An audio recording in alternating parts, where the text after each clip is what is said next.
up for Ohio State. You've waited all day for this. He's going to take it to the house. 85 yards. Down the right side going Devin Smith. Got it at the 5 and into the end zone. Touchdown. The one show that's nothing but the Buckeyes. Oh, Brad Rucker for the touchdown. Kraft shoots it high on the right for 3. This is the Buckeye Show. Off and rolling here on a Football Friday. I am Brandon Beam, hanging out with my guy Patrick Murphy, the Murph Dog, and we got Nate behind the glass tonight. Murph, happy Football Friday to you. We have finally made it. A kickoff, a celebration of high school football around the state of Ohio. What's going on, buddy? Good to talk to you. Yeah, I'm excited. We've got high school football over. We just saw Nicole Sheridan out there running around trying to get out to games. So it was football like season. It was a bat out of hell is what really she was doing. She was changing clothes and running all over the place. She goes, I got to get out to high school game tonight. So I feel like everybody tonight is on their P's and Q's and we're ready to rock, Pat. Yeah, and I've got my first redraft fantasy football league tonight. What is that?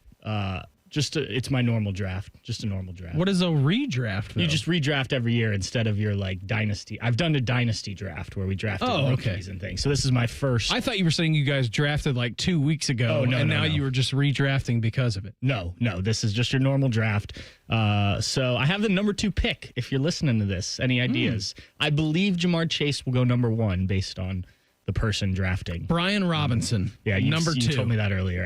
I'm not taking that advice. Come on, he just got traded today. He did. He got traded to be a backup. As someone who had him last year, I highly suggest Anthony Richardson. Okay. Okay, yeah. Everybody, if you have a suggestion for Pat and who he needs to take number 2 in his fantasy redraft tonight, you can always hop in the YouTube chat and tell us. We got a great show lined up for you tonight. It is 30 minutes, all right? This is going to be rapid fire this evening because coming up here at 6:30 this evening, we're going to be taking you to Tonight in High School Football with Skip Mossick, the legendary Skip Mossick, by the way. And then at 7 o'clock, we will get to Bishop Watterson versus Big Walnut at 7. And then after the game, we got the Byers Dublin Subaru Overtime with Ryan Baker, Lee Cochran. It's the first Friday night in high school football across the great state of Ohio. It's something to celebrate. I love it. It's always fun. Any sport you play, especially high school, you get the chance to be under the lights or, basketball in the gym, volleyball, any of those. The first game of each year is always special. I was a fall sports guy playing soccer, and the weather, you've gone through this summer workouts and it's just brutal. And now you finally get to go out there and play a real game. And that's true in any sport. Ohio State, they'll have the same feeling on Saturday. But high school sports, high school football in particular, just something different about it. Absolutely it is, too. And, all these programs across Ohio have been grinding for the last 7 or 8 months, too. Nobody's watching workouts, what you're doing 3-4 times a week, whatever it is for the schedules now. Compliant to the OHSAA, then you get the 2-a-days. I don't even know if that's still a real thing in high school football. I have no idea. It's been many a year since I've been removed from it, but I can remember always getting to that first Friday night and it being 105-degree weather. So luckily, I think everybody across Ohio kind of lucked out on the weather, It isn't too warm. But like I said, we got a great show lined up for you. We're going to hear from Jeremiah Smith coming up here in our next segment. I actually got to thinking, Pat, about this today with the he's still good at football. Yes, Jeremiah Smith? Yes, he is. Okay, I thought that's what you're thinking. I was just going to go on a 6-minute diatribe of telling you how good Jeremiah Smith was at football, but luckily you saved me from that. I was thinking about the SEC and what they did yesterday with their schedules, going to 9 conference games. And you can correct me if I'm wrong here. The Big Ten technically has 0 protected rivals, right? Because Penn State is unrivaled in the fact that they have 0 actual rivalry games on their schedule. So the SEC, I think, is interesting because they're going to 3 for every school in the SEC, right? I would like to see the Big Ten do something like that. I don't know if the number is 2. I don't know if the number is 3. But I would like to see a consistency in the schedule for the Big Ten. For Ohio State, I think you can get to 3 pretty easily for protected games. I don't know if you can do that entirely for the conference, but I was just thinking about that today when I was driving in. That was a pretty good idea by the SEC to have 3 protected games, because immediately off the top of my head, I'm like, well, Michigan's already the game that's protected. That game should be played, the final regular season game of the year, every single year. Obviously, the biggest one in the conference, the biggest one in college football. And then I got to thinking, I'm like, if you had 2 more to pick for Ohio State, who would you pick? And I think Penn State, the Ohio State-Penn State game should be played every year. And I am very sad that game is going away next year. This is going to be the last time on a consistent basis that you're going to see either Ohio State at Penn State or Penn State at Ohio State until I don't even know what the year is, Pat, until that game gets back on the schedule, depending on the rotation. But I think the SEC had a really good idea. Like, if we're going to go to 9, we're going to have 3 protected games. Then every other conference game that we play, it's going to be an every other year basis. I like that. I like the way that they did that. Yes, I had it in my head that you could have up to 3 in the Big Ten, and then teams kind of got to pick. I was Googling it as you were talking there. So the Big Ten has, at least when this was announced, and I assume nothing's changed. Correct. Though I guess there were teams added because this was in 2024. So maybe they did change things. But as of then, when this was initially announced, 12 protected matchups that will be played annually. And those are Illinois-Purdue, Indiana-Purdue, Iowa-Minnesota. Purdue's got 2 of the 12? Yes. Wow. Iowa-Minnesota, Iowa-Nebraska, Iowa-Wisconsin. Iowa's got 3. Maryland-Rutgers, Michigan-Michigan State, Michigan-Ohio State, Minnesota-Wisconsin. So Minnesota's got 2.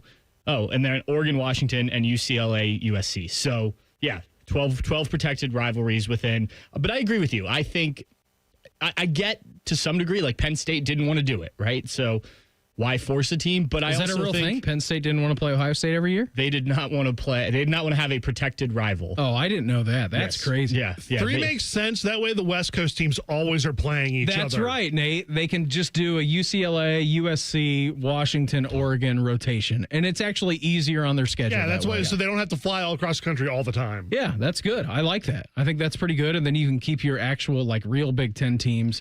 But I guess the problem is, like, if you're trying to find natural rivalries for, like, Rutgers and having 3 conference games where they're rivals to, like, well, it's the East Coast battle between Rutgers and Maryland, and then who else would be Rutgers' rival? Like, I don't know. But I thought that was a really good idea by the SEC for having 3 protected games. Yeah. Speaking of the West Coast teams, we've actually got the Rose Bowl playing right now. From last year on. We the do TV have the Rose Bowl playing. It's currently 14-0 at the end of the first quarter, and the Buckeyes are leading. I bet it gets worse for Oregon. Yes. Oregon does win the second half. They do. We were talking about that. Yeah. But I was texting with a buddy today who used to work for the Columbus Dispatch. He's no longer in sports media. But he texted me about the Big Ten's 2014 proposal for the playoff, which we'd talked about. And I talked kind of like we were talking yesterday It's about. like it's playing games, is basically. Yeah, what it I is. think so. Though I did hear a good point made on, again, SiriusXM driving around today. The FCS does that, and it works out pretty well. Mm-hmm. Now, obviously, you have very different histories in the FCS and the FBS, so it would be a major change. But They've also been doing a big playoff for forever. yes, that's what. Yeah, At that level. But he was like, I'm explaining it, sort of how it's, he's like, I haven't really paid attention to this. Why would they do this? And then we're talking about the SEC stuff yesterday. And he's like, if they're going to go to 16 teams and everybody's going to play 9 conference games, he went to UCLA. He's from out west. And he was like, it just irritates me more that the expansion took away the Pac-12 because, like, had you known this was coming, you probably would have kept the Pac-12 together if you're going to go to 5-11 or whatever the format may be, because the money was going to be there for these Pac-12 teams and they didn't need to leave and go join the Big Ten, right? So I thought about that. Or the ACC. Or the ACC. Well, I mean, the Big Ten's what started it. And I thought about that and I was like, it is kind of a shame. Like, it was cool going out to Oregon last year and seeing that as a Big Ten game. But, like, if you could go back and give them the information that you have now, I think the Pac-12 would have said, let's just hold out and see how things play out. I don't think it's too late to go back. Like, the reason why we love college football is because, 1, it's hyper-localized, and 2, like, it's so geographically centric that you have the built-in rivalries about it, right? Well, not anymore. No, you don't. I mean, you still have those, some of those at least, but it like is. Cal and Duke catch the fever. Right. Like, that is a rivalry that I want to see until the end of time. Yeah, I told him, look, the college football we grew up with is gone. Like, every game in the season matters. The champion is determined based on one game, maybe no games if you go back far enough at the end of the season. Like, Yeah, no game. It's actually not that long you have to go back, as it was determined for 0 games. yeah, and it was just, hey, who's number 1 in this poll and who's number 1 in this poll? Auburn 7 times. Yeah, just added new national championships all of a sudden. But it is, like, I liked the 12-team playoff format. It is very Americanized of how most sports, professional sports especially, are done. And we're talking about high school football and the state playoffs at the end of the year and all that. There's a lot of teams that get into that, but it is just different, and it takes time to adjust to, especially if you're a traditionalist with this sport. Before we take a break, 614-821-9710 is the number. If you've been listening to this show over the last 3 weeks, you should know this, because if you win, you're going to win an opportunity, a chance to score some tickets to Ohio State, Texas. Winner's going to get 2 passes to participate in the Big Buckeye Kickoff Classic next Friday, 1 week from now, August 29th at the O on Lane. And if you don't win, no problem. You can grab your passes, $60 a team, $30 for an individual per person at 971thefan.com. Who is the leading tackler in Ohio State history? I feel like we've talked about this for weeks, Pat. No Googling. No Googling. Don't do it. 614-821-9710. You get into Nate. You say who is the leading tackler in Ohio State football history, and you're going to get a pair of passes to participate in the Big Buckeye Trivia Contest next Friday, August 29th at the O on Lane. Get that in, and then when we come back, how does Jeremiah Smith feel when you say the word Michigan to him? That's next. It's the Buckeye Show on The Fan. Wake up with the Fan. Eat lunch with the Fan. Go to bed with the Fan. Dream about the Fan. Then change your sheets. Gross. Ew, you guys are gross, but stick around in case I don't find anyone else. The Fan. Hello, it's John Kozik, founder and president of TurboTrack Realty, and I buy real estate as is, fast for cash. Do you want to sell your property, however, you need a little help getting through the process? Let's say you have years of belongings in the home. It needs a lot of updating. You're overwhelmed. You might not be big on technology, and you may need help finding a place to go. I will help you. Maybe you've gone through a divorce or a bad breakup or a relative moved out. It's been hard, and you just want to take what you want and leave the rest behind. I will help you. Retiring and want to sell your commercial properties or land. I will help you. Sellers, whether you're selling as is or selling for top dollar, you're no longer alone. Visit us today at TurboTrackRealty.com or call me now for an all-cash offer and, more importantly, the help you need at 614-470-2000, 614-470-2000. Go behind the scenes of one of the most recognizable landmarks in all of college athletics with a tour of Ohio Stadium presented by Experience Columbus. A seasoned redcoat will be your guide as you make your way through walls of the stadium, into the press box, and onto the field. Upgrade to the VIP package and get special access to the band center and the Ohio State home locker room. From corporate outings and school groups to single-person tours and small families, Ohio Stadium tours offer a variety of options and pricing. For more information, visit ohiostatebuckeyes.com and book your tour. Ohio Stadium Tours, presented by Experience Columbus. As America's largest custom home builder, Schumacher Homes believes a top-quality home should be affordable for everyone in the Buckeye State. We work with the leading architects to bring you the latest in design, and then you have the ability to make changes. Not just selecting finishes, but moving walls, adding rooms, literally customizing anything from the ground up. It's a misconception that custom homes have to be expensive. We work within your budget to build an amazing home on your land. Visit SchumacherHomes.com or any of our 9 Ohio locations. There's one medical team in Central Ohio skilled enough to care for your favorite Ohio State team, and Buckeyes everywhere. The Ohio State University Wexner Medical Center is your choice for the most highly specialized orthopedic and sports medicine care. Our surgeons, physicians, and physical therapists have access to the most advanced treatments and innovative recovery approaches to get you back in your game. Because on or off the field, our team is your team. The choice for your orthopedic care is clear. They're trained. They're prepared. Let's do it. They're Ohio's undefeated plumbing, drain, heating, and cooling team. And they're here to tackle your problems. For plumbing, drain, heating, and cooling, there's only one team. The Waterworks. Better care, better value, better results. Call the Waterworks at 614-232-2222 or visit them online at thewaterworks.com. A proud sponsor of Ohio State Athletics. Morning Juice, real football talk. Just two guys who aren't afraid to say what needs to be said. And that's how she wrote. Sponsored by Riverside Bank of Dublin. Now streaming mornings on YouTube and 10 TV Plus.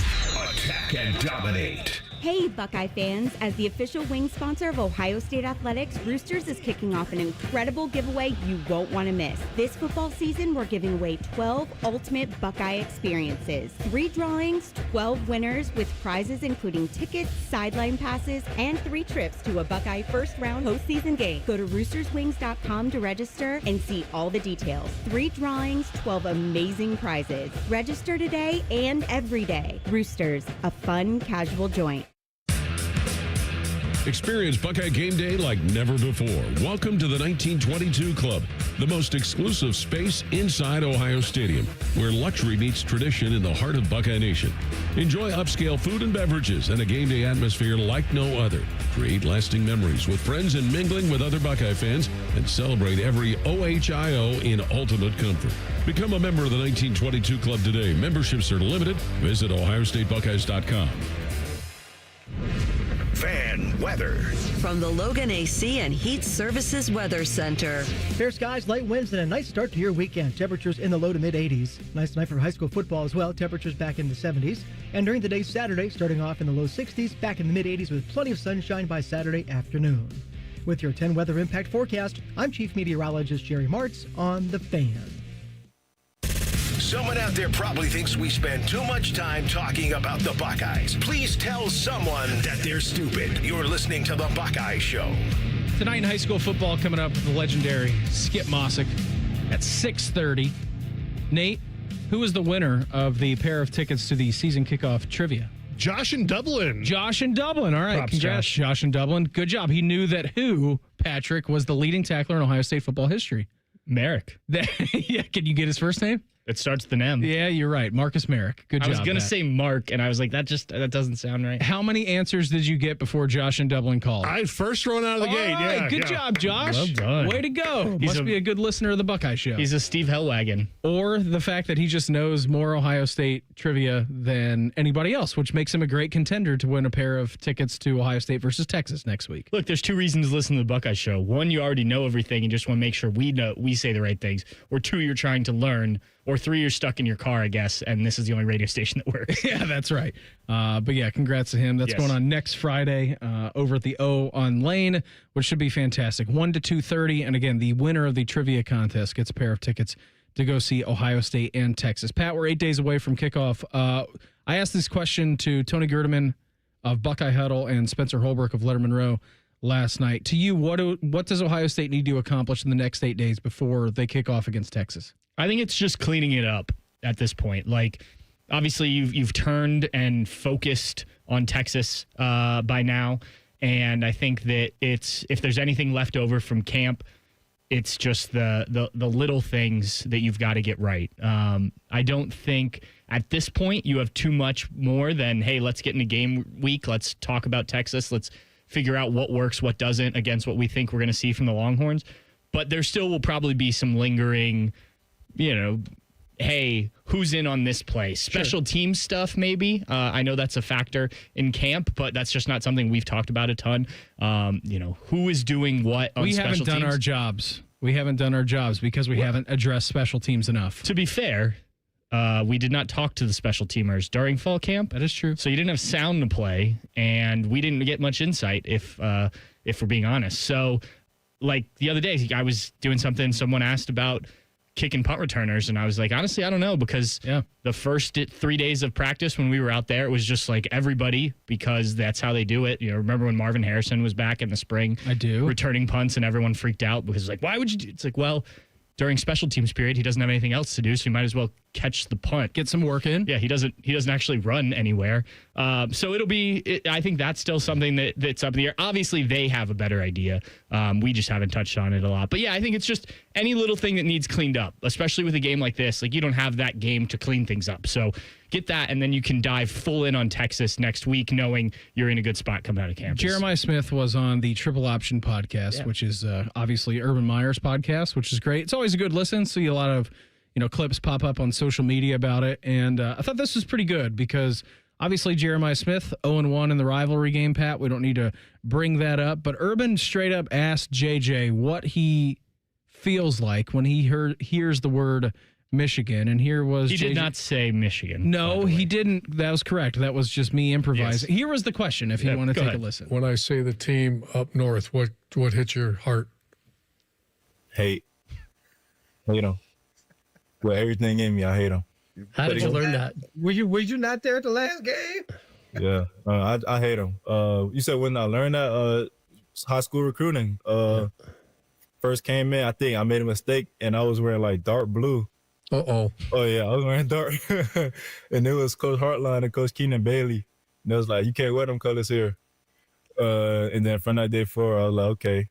Yeah, it's real. First of all, great question from Coach Meyer. Second of all, terrific response from JJ, right? Hate. Yeah, hate. That's all you need to say. I don't need to follow up on that. It's hate. It's pure hatred.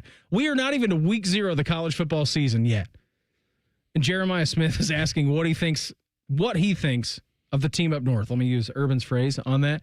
Hate. Single, one-word answer from JJ. What I thought was most interesting about that, because we'd heard Jeremiah throughout the offseason, he's talked about the Michigan rivalry a couple times, and like clearly I can't lose that game. Yeah, clearly the kid gets it. Won't do it again. But the fact that he learned it, and this happens, they tell you about it when you come on visits and everything, and they've got that wall of can't wear blue. That was news to him. Yeah, that's something, and that was really big for Urban.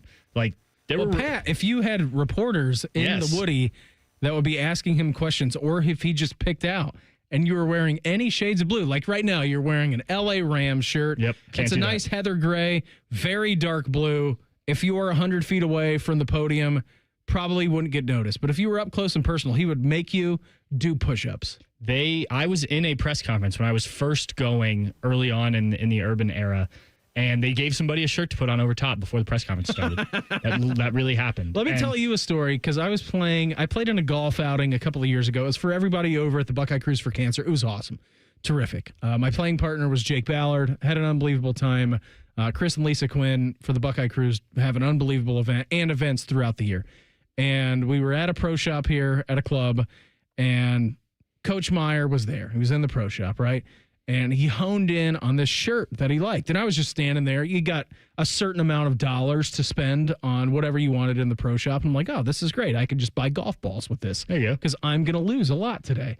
And Coach Meyer looked up. He pulled a shirt off the rack. He goes, man, this is great. I just wish it wasn't blue. Do you guys have any different colors of this shirt? And the head pro over there was like, I'm sure we can get you. Can get you one, because it was a very dark shade of navy. And he's like, this is a great shirt. I just can't wear this. Right. I wonder what he did at Florida when he was wearing blue all the time, because he wore blue a lot down there. Different shade of blue, to be fair. Yeah.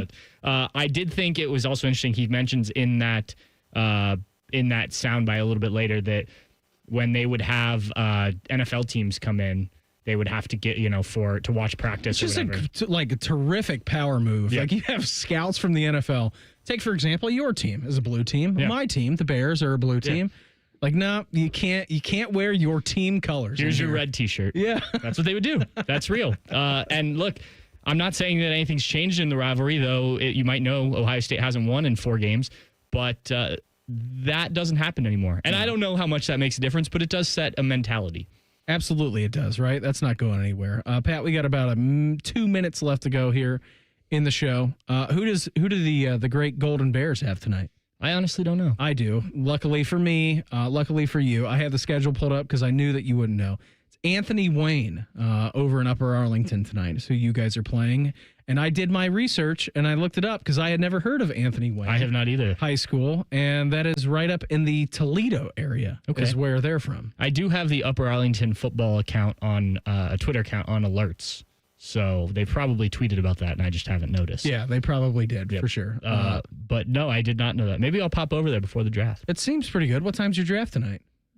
8, I think. Oh, you can get over. You can watch probably the first quarter and a half or so. Yeah, I should have. Where are you drafting? Are you drafting at home or are you drafting at a buddy's house? Okay. Yeah, we're getting I didn't know if you were going to a particular locale that you didn't want. Not for this one. But the rest of them pretty much, yeah. Okay, that's good. Yeah, I mean, high school football is great, right? And we get to listen to Skip for the next half an hour. Centerville's got Trotwood tonight. Actually, no, they don't. Lakota East. Trotwood was a preseason game. Do you have the Grandview schedule? Grandview, yes, they are playing Briggs, which is over in the Hilltop. Okay. Because I was looking that up today because I asked Meredith, who's a teacher over there, And I said, do you want to go to the Cats game tonight? She goes, maybe. Are they at home? And I looked it up, and they said, no, they are not. All right, well then. And then I also just got a video of William running a 40-yard dash. She goes, how fast do you think this is? I said 4.2 speed. She said minutes, maybe, is what it is. Yeah, high school football is great. I mean, what more could you want to kick off the football season? We get this tonight, and then tomorrow we get week 0, which is a top 20. Yeah, which is a top 25 matchup that Ireland gets to see. How great is that? I'm going to sit myself at a bar for most of the day until I head to the crew tailgate tomorrow. That sounds like no different Saturday than what you usually have. Sometimes it doesn't start at 10 a.m. Well, that's true. Actually, City Tavern doesn't open at 10 a.m., so maybe 11 a.m. Pat had a great week this week. Let's do it again next week, all right? Next week, maybe. Yeah, all right. Everybody have an awesome night. Tonight in high school football with Skip Mossick is next on The Fan. The Buckeye Show is sponsored by CareSource, proud to be your home for Ohio State athletics. The Fan, Ohio sports destination. You hear that? That's the sound of Pepsi Zero Sugar, the better tasting, more refreshing Zero Sugar Cola. Pepsi Zero Sugar. Let your taste decide. The Columbus Zoo invites you to follow the footsteps and the tales of animals from around the world. Explore our newest region, North America Trek. So what are you waiting for? Get your tail to our trails only at your Columbus Zoo. On Jackpocket, America's #1 lottery app. New customers opt in and get a free lottery ticket. Download the app and start ordering lottery tickets today. Use code VOCAL. That's code VOCAL on Jackpocket. Gambling problem? Call 1-800-GAMBLER. 18 or older. Jackpocket is a lottery courier and not affiliated with the Ohio Lottery. Opt in for $5 in non-withdrawable lottery credits that expire in 168 hours. Terms at jkpt.co/draw5. This is This Date in Reds Baseball with team historian Greg Rhodes. The Reds led the National League in August of 1919 and would go on to win the pennant and the World Series that year. But at the time, their ballpark, Redland Field, was small, seating just over 20,000.